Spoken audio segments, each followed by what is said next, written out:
નમસ્કાર સર્વ દર્શક મિત્રોને સ્વાગત છે તમારું અમારા નવા એક વ્લોગમાં જેનું નામ છે પરાગ સાતા વ્લોગ. અરે મિત્રો, સાયકલ શીખવા માટે પણ ગોઠણ છોલાવવા પડે છે. તો આ તો જિંદગી છે, જીવવા માટે અને એને જીવવા શીખવા માટે ઘણું બધું જાતું કરવું પડે છે. આ વાત સાથે આ ચીજ સાથે શરૂ કરીએ આજની નવી વાત ને નવી ચીજ. મારી માં બેસી ગયા છે ભગવદ્ ગીતા લઈને અત્યારના પોરમાં. બા અંબા અંબા, જય શ્રી કૃષ્ણ. કેમ છે બધા વ્યુઅર્સને? આપણે સવાલ જ નથી, સવારના પોરમાં આનંદ હોય. હા હા હા હા, ઈ જ હું તમને ઈ જ કહેવા માંગતો હતો. આપણે તો મસ્ત હોય આઠે પોર આનંદ ભાઈ. તો આજે હું નવા મંદિરે જાઉં છું, તો એ મંદિર પર તમને આજે બતાવું. તમે કહેતો પરાગભાઈ કાયમ નવા નવા મંદિરે દર્શન કરાવો, તો આજે આ મંદિરના દર્શન તમને કરાવી દે. આવી ગયા છે બાપુજી. દાદા જય સિયારામ. સાહેબ આ છે ન્યાય મંદિર, એટલે કે રાજકોટની, એટલે ક્યારેક ક્યારેક આ ન્યાય મંદિરના પણ દર્શન કરવા જોઈએ. રોજ આજની વાત ને રોજ આજની ચીતમાં જો તમને કાંઈક નવું જોવા મળશે. શેની પ્રિપેરેશન ચાલે છે? બને છે લાડવા. વાહ, લાડવાની તૈયારી ચાલે છે ભાઈ. લાડવાની તૈયારી હાલે છે, એટલે કાંઈક નવું બનવાનું છે, નવું ખાવાનું છે. કાલ માટેની તૈયારી ચાલે છે. ઘરે ગમે ત્યારે આવી ત્યારે કાંઈક ને કાંઈક નવું ચાલતું જ હોય. અહીંયા બા જો, મારી બા આ ઉંમરે લોટ બાંધે છે. બા મને હેલ્પ કરાવે છે. કરાવે છે ને? કાલ અનુપ્રમાણ છેલ્લો દિવસ છે ને એટલે આજ લાડવા કર્યા હા હા, અને કાલ 5 ગોળીનું જમાડીશ. વાહ. કે મેં કીધું બાને જ કહેવા દો એમ. એટલે મને તો એમ કે બીજી કોઈ ખુશી હશે એમ. બધી ખુશી ભેગી છે એમાં. બધી ખુશી ભેગી છે. હા, બધી ભેગી છે. વાહ. અહીંયા આવી છે તેટલો તારા ને લોટ બાંધવા જેવા સારા કામ કરશે. શાક સુધારી દે બા, લોટ બાંધી દે, હેલ્પ કરાવે બા. મુઠિયા લાવી દીધા. બાકી આજે તારે ડબલ કરવાનું છે. કામ જાજુ છે ને તો થોડુંક કરાવી દો તને એમ. સરસ. એક પછી એક જો આવી રીતે મુઠિયા ફ્રાય કરી અને પછી એના પીસ કરી રાખીએ એટલે ઠંડુ થઈ જાય તો મિક્સરમાં ક્રશ થઈ જાય ને એમ. બરોબર છે. એટલે આને આ લાડવાને ક્યાં લાડવા કહેવાય? ચૂરમાના લાડુ. ચૂરમાના લાડુ. હા બરોબર ભાઈ, ચૂરમાના લાડુની તૈયારી હાલે છે ભાઈ. ચૂરમાના લાડુ મારે તમારી પાસે બોલાવવું હતું. એનું કારણ છે કે આ નામ એવું છે ને કે ચૂરમાના લાડુ એમ બોલીને ત્યાં તો મોઢું ભરાઈ જાય ભાઈ આપણું. કાબા હા, લાડુ જેવું કાંઈ થાય નહીં. લાડુ ઈ લાડુ, બાકી કોઈ નો આવે આડુ એની. હો હા, અરે મોઢું આખું ખુલી જાય લાડુ એમ. નાના છોકરા આગળ નાના હોય ને ત્યાં લાડુ ખાતા શીખડાવે. રોજ લાડુ કરીને ખવડાવી દે રોટલી ચડી. આપણે નહોતો બા, આપણે નહોતા રોજ કરતા. ઓલા ભાઈ રોજ ઠંડી રોટલી ગરમ રોટલી બેયને અંદર ગોળ ને ઘી નખાવીને. ગરમ રોટલી ભાભી કહેશે ગરમ રોટલી ચોળી નાખો ઉતારીને જાડી અને મને લાડુ કરી દે. રોજ લાડુ ખાતો ઈ એમ હોય કઈ? ઈ તો આપણે થોડા ભૂલી કઈ. છે ને એવી આદત પડી ગઈ હતી વચ્ચે તો. હા. જમી લે ને પછી બે નાનો રોટલી તો રાખવા. નિશાળેથી આવે તો ઘી લગાવીને રોટલીના 2 પપોડા કરી દે, ખાઈ લે. હા, પપોડા ખાંડવાળા. હવે મોટો ફૂડ બ્લોગર બની ગયો બા. હા, અરે મોટો માણસ. મોટો માણસ થઈ ગયો બા. બાકી લાડુ ખાતો લાડુ ભાઈ. એ બાના હાથના હો ભાઈ બનાવેલા. દાદીના હાથના. ભાભીના હાથના બાના હાથના હો ભાઈ. દાદી 12 વાગે કહેશે મારે કે દાણાનું શાક ખાવું છે. દાણા ગોતવા જાવ, ચોરાના દાણા. હા, ને એની ભાભી શાક કરી દી. પણ પહેલેથી આમ ફરમાઈશ બધી પૂરી થતી કાંઈ એની. લાડકા છે ને ઘરમાં. હા, સૌથી નાનકો છે ને એટલે. લાડકા હોય ને એમ જ હોય. હા બરોબર છે. બધાય લાડ કરાવે, નાના મોટા બધાય. કાબા હજી એને ખાવું હોય તે ભાભી ને અહીંયા ગયા હોય કહેશે મારે આ ખાવું તે ખાવું છે તો ભાભી કરી દી. ભાઈને છે ને ગુંદવાળા જ લાડુ ભાવે આપણે. કેટલો ગુણ ખાવ છો? ગુંદ તો ખાવો જોઈએ. રોજ ગુણ? શિયાળો છે, શિયાળામાં ગુણ ખાવો છે. રોજ ગુણ ધરો છો તમે તો બોલો. કાચો ને પાકો બે ગુણ ખવાય શિયાળામાં એમ. કેળાનું કંઈક બહારનું ગોતે ગુજરાતી. એમને અમે કઈ ન કરે. એમ નહીં, પણ ગુણ ગાવાથી ફાયદો શું થાય બા? ગુંદ ખાવાથી શું થાય એમ પૂછે છે. બા, કમર ન દુખે. કમર ન દુખે. હાડકાં મજબૂત થાય. ઓકે, એટલે જેને કામ કરવું હોય એને ગુંદ ખાવો પડે. હવે ઘી ગોળની પાઈ કરવાની, પછી લાડવા વાળવાના. જોઈ તો નાખજે ગરમ કરી. જય ગણપતિ પરમેશ્વર. ગણપતિ પરમેશ્વર, ગણપતિ દાદા નામ લઈને કરવાનું એટલે બરાબર જ બને એમ. એમાં નથી નાખવું. આવી ટ્રીક ને આવી ટીપ તો તમને અમારી ચેનલ ઉપર જ જોવા મળે, અમારી આ વાતચીત ઉપર જ.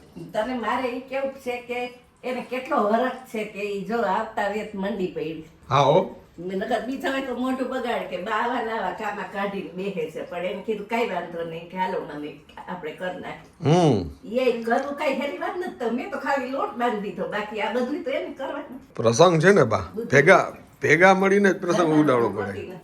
અન્નપૂર્ણા માની ઈચ્છા હોય ને બા તો આ બધું ગોઠવાય, નકર ન ગોઠવાય.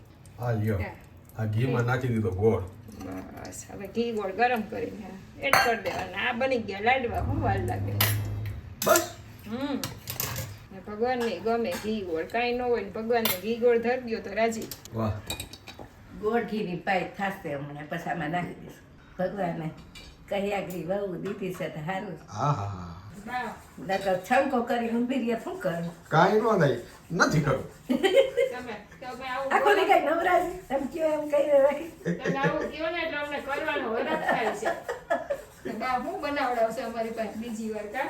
બા હાલો એક તમને ખબર જોક્સ ઓલો ધીરુભાઈ સરવૈયા કહે છે, ઈ કે રોજ આખા ઘરમાંથી અવાજ આવતો હતો. ઈ કે આડોશી પાડા ઈ કે વાતું કરતા હતા. ઈ કે માજી કે બહુ ઈ કે રાડું નાખે છે કે બહુ બચારી કાંઈ નથી બોલતી. ઈ કે પછી એક દી મન થયું ને તો આમ વંડી ઉપર ચડી અને જોયું, ડોકું કાઢ્યું ને બધા પાડોશીએ તો વહુ છે ને ખાલી બેઠી કરતી હતી. આવું રાડા રાડી કરે. ઈ કે ભાઈ આ વહુ ઓછા નથી. ઈ કે ઈ ઉડું કરે છે. અમારે એવું નથી, અમારે આચે આચું જે હાલે છે ઈ જ છે.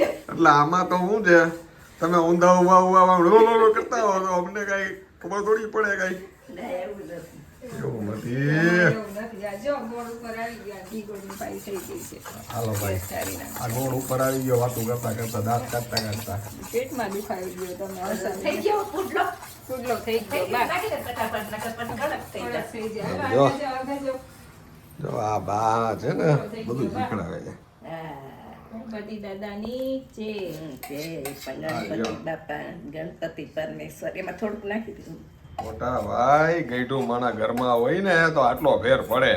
હવે એને બધું ખબર આમાં પડતી કઈ હોય. ભૂલાતું હોય ને તો બા યાદ કરાવી દે કે આમાં તું આ ભૂલત ના આ બાકી છે. આમાં જાયફળ ને એલચી ક્રશ કર્યું ને એમાં જ નાખી દીધા. બીજી તપેલીમાં છે ને ઘી ગરમ કરીને નાખ. છે ઝીણું ટોપરાનું ખમણ. હા, ઓકે, તપેલી બગાડી નાખ. હા. જો તમે મારી બા કેવા તાર લાડવા બનાવે છે એમ હોય. બધું નાખી દીધું, જાયફળ એલચી બધું નાખી દીધું.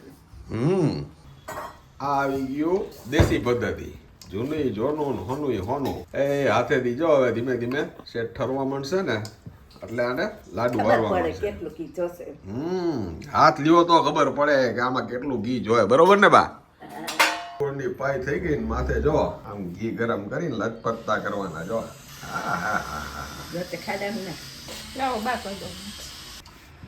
એ યાર બા થઈ ગયા ને લચપચતા લાડુ. પત્તા લાડુ.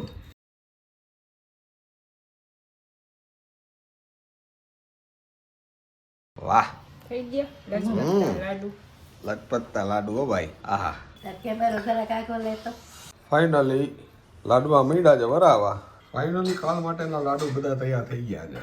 ચાલો, બપોરનો વાગી ગયો છે 1:30. ઠાકોરજી બેસી ગયા છે જમવા અને આજે ઠાકોરજીને ખાવાની ખૂબ મજા આવશે જમવાની. અને અહીંયા અમારા ઠાકોરજી બેસી ગયા છે. પાપડ છે, સૂપ છે, સવાર વટાણા બટેટાનું શાક છે.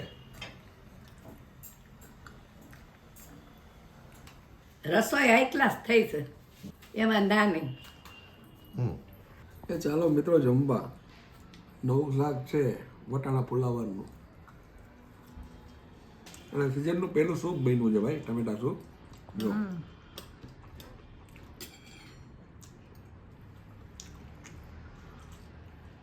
Perfect. Finally head of the family છેલ્લે બેસી ગયા છે જમવા. અને આજે એની ફરમાઈશ ઉપર છે ને એમનું ફેવરિટ છે ને સૂપ બનાવવામાં આવ્યું છે. ટમેટાનું દેશી ટમેટાનું. આજનું શાક સૂપ બધું પપ્પાની ફરમાઈશ ઉપર છે. જા આ રીતે હોય છે ને બાપુજી આવું ધુવાળા નીકળતું જ ખાય છે ધોવાણા નીકળ્યો ભાઈ. દેશી ટમેટાનું ફેલાવેલું છું આ સિઝનમાં. અને થાળીમાં કે વાઇટકામાં જ ખાવાનું એટલે ઠરે નહીં. અને ભેગું સૂપ પીતું જવાનું ભાત હારે. ખંભા દુખે છે ખાલી ઉઠ્યા સાંજના વાગી ગયા છે 5:15 અને અમારી કોમેડી ચાલુ થઈ ગઈ છે. બાકી આમ કર્યું ને તોય કે હાથ દુખે છે. બોલો ખંભા દુખે ખભા દુખે છે. એટલે હજી તો પાછું કાલે કામ છે ને બા આપણે કાલ મોટો પ્રસંગ કોઈ બી નથી. હરી ભાંગીને બે કટકા ન કરતા હોય હા, એને હા. તાકું કેવાય. ઓ બા બહુ મોટું કામ કર્યું હો તમે આજે પપ્પા.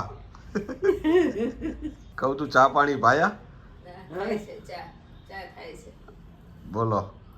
આ નકરા વાતુના વડા છે અવાજ કાંઈ નહીં, એટલે. કેવી થાકી ગઈ હતી હું એને ઉઠાડું નહીં વાત તું ઈઠો ન એટલે ઉઠી એમ હા નકર હું ઉઠાડું જ નહીં કેવી થાકી ગઈ હોય ખબર છે હું સૂતી જ નથી બપોરે ત્યાંથી કામ કરીને અહીંયા આવીને કરે અહીંયા કઈ કોઈ કરે એમ છે હા અને રોજ નવા નવી વેરાયટી બનાવી દે રાખી તો કાંઈ એમને એમ થાય છે હા ઊભા પગે આપણે ચા પીને પછી કરંટ આવે આમાં સમજાય કઈક આપણને કઈક સમજાય. હું મગજ હાલે આપણો. જોર્ડનની મળી એમાં લેટેસ્ટ હતું અને newly limited addition thank you લીલું મારું શું ભાવે અને મને અખરોટ અને બદામ ખાઈને હોય બહુ ગ્રીન ઊંધિયું મજા આવી મજા આવી ને ગ્રીન ઊંધિયું એમાં મજા આવી છોકરાની હોયલી અંદર છે મળ્યા આ શૂટિંગ માટે બહુ મસ્ત જગ્યા છે તમે જોઈ શકો. નવા બ્લોગમાં ત્યાં સુધી જય ભારત. ભાઈનો બ્લોગ ચાલુ થયો ને અડધા બ્લોગે બાની ચા આવી ગઈ હતી. પણ બા છે ને ચા બ્લોગ જોવામાં એવા ખોવાઈ ગયા હતા ને કે ચા એની રહી ગઈ પીવાની. કાબા બા અમે થોડીક ઠંડી ચા પીવે આપણે એકદમ ગરમ પીએ ને સોડામાં આપણે ધોવાનું નથી કરી શકતા. હવે આરામ આ ટાઈમ જે પરાગ સાથે બ્લોગ જોવાનો આખું ઘર બધા બેસી ગયા છે. રોજ કરી લીધી વાગી ગયા છે કરે 6:30 અને રાતનું મેનુ નક્કી કરીને હું જાઉં છું બાણે મારું કામ બતાવવા. હાલો જય સિયારામ. બા બેસી ગયા છે જમવા બાના ફેવરિટ મેથીવાળા થેપલા ને ચા મેથીને થેપલાને ચા થેપલા ને ચા બાને ગરમય ભાવે ને ઠંડાય ભાવે કા થેપલા. ચાલો હવે બાપુજીના સ્પેશિયલ તીખા થેપલા ને રાયતા મરચા કા બાપુજી ગરમ ગરમ થેપલા. ફાઇનલી રાતના વાગી ગયા છે 9:30. આપણું ભોજન તૈયાર છે. વાળું ટાણું તારું 11 છે એટલે ઈ ફરાળી ભેળ કરીને ખાઈ છે એટલે કે એની ભેળ એવી જોઈ. સીધી સાદી. હા ફરાળી ચેવડામાં બટેટું છોડી નાખે. સીધું ને સરળ જીવન જીવવાનું. અને આપણું મેનુ છે આ કોથમીર અને મેથીના સરસ મજાના થેપલા સાથે તીખી સેવ છે પાપડી ગાંઠિયા છે આતેલા મરચાં અને તીખા ગાંઠિયા હોય એટલે બીજું કાંઈ જોઈ નહીં કાઠિયાવાડી નો ભાઈ. ચાલો મિત્રો જમવા વાળા ટાણામાં. बच्चियों को भी लड़कियों को भी शिक्षा की ओर ध्यान देना चाहिए. ओके, अब आगे चलते हैं. खेल में 8वां प्रश्न आएगा 2 लाख रुपए. 8वां प्रश्न 2 लाख रुपए ये रहा आपके सामने. ફરાળ કરવા इनमें से कौन सी गुफाएं ફાઇનલી તમે જોઈ શકો છો જમ્યા પછી રેગ્યુલર જે અમારી મીટિંગ ચાલુ હોય ને એ ચાલુ જ છે. આખો દિવસ ખૂબ આનંદ કર્યો, રાજી થયા અને ખૂબ મજા આવી. આશા રાખી છે કે આજની આ વાત ને આજની આ ચીજ તમને ખૂબ ગમી હશે. જો ગમી હોય તો વધુમાં વધુ લોકો સુધી તમે આને શેર કરજો, લાઈક કરજો. અને હા મિત્રો, જાતા ફોન ગમે એટલો મોંઘો હોય ને પણ ચાર્જર વિના નકામો, અને પરિવાર ગમે એટલો મોટો હોય પણ સંપીના નકામો. આ વાત સાથે આ ચીજ સાથે ફરી મળીશું નવી વાત સાથે. ત્યાં સુધી તમે અમને રજા આપશો. મિત્રો તમે અમારા પોતાના છો એટલે તમને કહી છે કે તમે તમારું ધ્યાન રાખજો, તમારા પરિવારનું ધ્યાન રાખજો અને ખાસ સ્વસ્થ રહેજો. નમસ્કાર.